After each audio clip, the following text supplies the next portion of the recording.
Hello everyone, how you all. तो आजकल देश भर में 500 और 1000 के नोट को बैन को लेकर काफी चर्चा चल रही है। सारे एटीएम्स, बैंक सारे फुल हैं। कॉमन मैन, आम आदमी, मेरी तरह आपकी तरह आम आदमी जो है ना, ये 500 के नोटों को एक्सचेंज कराने की फिक्र में लगा हुआ है। आप लोगों को लगता है, यानी बहुत सारे भक्तों को लगता है कि भैया मोदी जी ने जो किया, हमारे प्रधानमंत्री ने देखो करप्शन को रोकने के लिए कितना बड़ा स्टेप लिया, कितना बेहतरीन स्टेप लिया, जिससे कि सारा पैसा जो है ना, जो ब्लैक मनी है वो व्हाइट मनी मतलब पकड़ा जाएगा और व्हाइट मनी में कन्वर्ट नहीं हो पाएगा। तो भैया देखिएगा, बात थोड़ी सी सिंपल है। ऐसा है, हमारे देश में 70% से ज्यादा गरीबी है और गरीब लोगों के पास बैंक अकाउंट्स नहीं है। वो कैश में डील करते हैं, जैसे कि भाजी वाला हो गया, तरकारी वाला हो गया, गोश्त वाला हो गया, पता नहीं फला वाला हो गया, धोबी हो गया, डब्बे वाला हो गया। ये वो सारे लोग जो है ना कैश में डील करते हैं। तो भैया बात ऐसी है कि ये लोग जब कैश में डील करते हैं तो इनके पास तो बहुत सारा 500-500 का नोट होगा। देश भर में बहुत सारे लोगों के पास 500-500 का नोट होगा। और जब ये बैंक में वापस एक्सचेंज करवाने के लिए 2.5 लाख से ज्यादा जब एक्सचेंज करवाने जाएंगे तो ये तो परेशान होंगे ही भैया, क्योंकि 2.5 लाख के ऊपर 400% पेनाल्टी लगेगी। तो पूछेंगे कि भाई ये पैसा कहाँ से आया। मैंने अभी एक न्यूज पढ़ी है जिसके अंदर एक औरत ने सुसाइड कर लिया क्योंकि उसके पास बहुत बड़ी लैंड थी और उसने बेचा, उसे 50 लाख आए। वो 50 लाख कैश लेके बैठी थी। अभी वो जाएगी सरकार के पास अगर एक्सचेंज करवाने, तो पता नहीं उसके ऊपर उसको कितना पैसा देना पड़े। तो इसी के चलते उसने सुसाइड कर लिया, बोली कि भैया मेरे को चाहिए नहीं जीना। तो मोदी सरकार ये आम आदमी की नहीं, खास आदमी की सरकार है। अभी मैं बताऊंगा खास आदमी की सरकार क्यों है। ये देखिए, ये अरिजीत पटेल जो आरबीआई के गवर्नर हैं अभी, जिन्होंने ये फैसला लिया कि भाई 500 और 1000 के नोटों को बंद कर दिया जाए, जिसका मतलब इनका वो मास्टरमाइंड था इसके पीछे। ये क्यों किया गया? ये पंजाब और यूपी इलेक्शंस को अट्रैक्ट करने के लिए किया गया। ये एक राजनीति है। राजनीति कैसे, मैं ये भी आपको समझाऊंगा। मोदी जी ने कहा कि भाई देश भर में ये हलचल मची हुई कि भाई मोदी जी जब आएंगे तो ब्लैक मनी वापस लेके आएंगे। ब्लैक मनी, यार ब्लैक मनी के लिए कुछ करना चाहिए।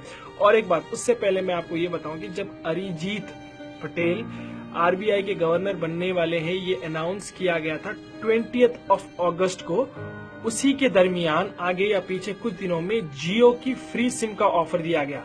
और सूत्रों के अनुसार ये भी बताया जाता है कि जैसे कि अगर आप इंटरनेट पे सर्च करेंगे तो ये भी आपको इन्फॉर्मेशन मिलेगी कि अरिजीत पटेल, हमारे जो रिचेस्ट बिजनेसमैन है हिंदुस्तान के, जनाब मुकेश अंबानी साहब, उनके लिए भी काम कर चुके हैं। और ये भी इंफॉर्मेशन है कि भाई मुकेश अंबानी के रेफरेंस पे ही अरिजीत पटेल साहब को जो है आरबीआई का गवर्नर बनाया गया।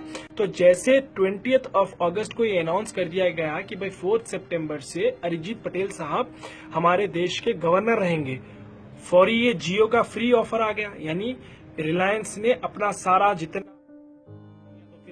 भी इन्वेस्टमेंट, जो जितना भी धन का है, वो जियो में इन्वेस्ट करना शुरू कर दिया। यानी जियो में इन्वेस्ट कर दिया, दे दिया कि भाई फ्री, तुम्हें फ्री दे रहे हैं, ये फ्री दे रहे हैं, वो फ्री दे रहे हैं। बहरहाल फ्री के चक्कर में 3 महीने तक फ्री दे दिया। तो भैया जब शुरू हुआ कब से? अगस्त से। सितंबर, अक्टूबर, नवंबर, ये नवंबर का महीना आ गया। जैसे नवंबर का महीना आया, कह दिया कि भाई चलो हमारा तो इन्वेस्टमेंट सारा हो गया, अभी ये 500-1000 को से निजात पाओ, छुटकारा पाओ। और कह दिया कि भाई 500 और 1000 के नोट बेकार हो गए। तो भैया ये सारी जो है ना राजनीति है। उनका तो जो पैसा था वो उन्होंने इन्वेस्ट करके उसको वाइट कर लिया। अभी जो आम आदमी है वो आदमी फंस गया। तो आम आदमी के पास अगर 5 लाख रुपए, 10 लाख रुपए, 20 लाख रुपए, 25 लाख रुपए अगर कैश में पड़ा हुआ है, तो चलो भैया तुम्हें हिसाब देना पड़ेगा। हो सकता है वो पैसा किसी की शादी में किसी ने गिफ्ट के तौर पे दिया, हो सकता है वो पैसा उसकी जमा पूंजी हो कि वो कैश में घर में जमा करा, हो सकता है कि भाई उसने लैंड बेची, जैसे मैंने अभी बताया। भाई काफी सारे तरीकों से आम आदमी के पास कैश में पैसा आ सकता है, क्योंकि आम आदमी को बैंक के ये झोल-झाल नहीं समझ आते। तो वो ज्यादातर हमारे हिंदुस्तान में लोग कैश में ही डील करना चाहते हैं। तो रही बात दूसरी, हाँ, करप्शन की पैसे, मैं मोदी सरकार से ये कहना चाहूंगा कि सर जी, आपने बेहतरीन स्टेप लिया, आई रियली अप्रिशिएट, ये बहुत एक बेहतरीन स्टेप था। लेकिन सर जी, आम आदमी के लिए क्या स्टेप था? यानी आम आदमी की भलाई इसमें कहाँ हुई? आम आदमी तो परेशानी हो रहा है। और रही बात करप्शन के पैसा, यार हम एक्सपेक्ट कर रहे थे कि आप जो स्विस बैंक में हमारा जो ट्रिलियंस और बिलियंस पैसा पड़ा हुआ है वो पैसा लेके आएंगे और आम आदमी के अकाउंट में जमा करवाएंगे। यहाँ पे तो आम आदमी के अकाउंट से पैसा भी जाने वाला है। अगर भाई कोई 2.5 लाख से ज्यादा पैसा ला दे तो उसके ऊपर, बेचारे के ऊपर और 400 गुना पेनल्टी लगेगी। Oh my God. तो भक्तों, एटलीस्ट अब समझो, ये यूपी और पंजाब इलेक्शंस की ये जो है ना राजनीति है, ये सब पॉलिटिसाइज किया गया है। ये सारे बड़े लोगों के चोंचले हैं। बड़े लोगों ने अपने पैसे जहां जब इन्वेस्ट करना था उन्होंने कर लिया। अभी फंसा है ये आम आदमी। देखा आप लोगों ने, तो इस तरीके से राजनीति की गई है।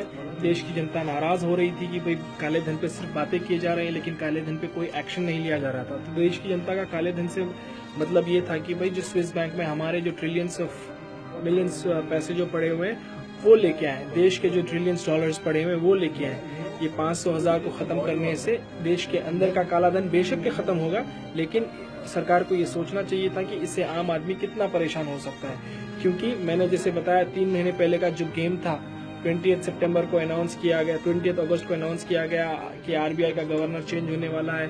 फिर उसी वक्त जियो के ऑफर्स आते हैं, जियो का सारा पैसा इन्वेस्ट होता है। 3 महीने के बाद जियो ने पैसे चार्ज करने शुरू कर देंगे और साथ में यहाँ पे 500,000 के नोट बंद हो जाएंगे। तो ये सारा खेल राजनीति का, भैया समझ लो, अभी भी टाइम है। यूपी इलेक्शंस में किसी को भी वोट देना तो सोच समझ के देना। Thank you.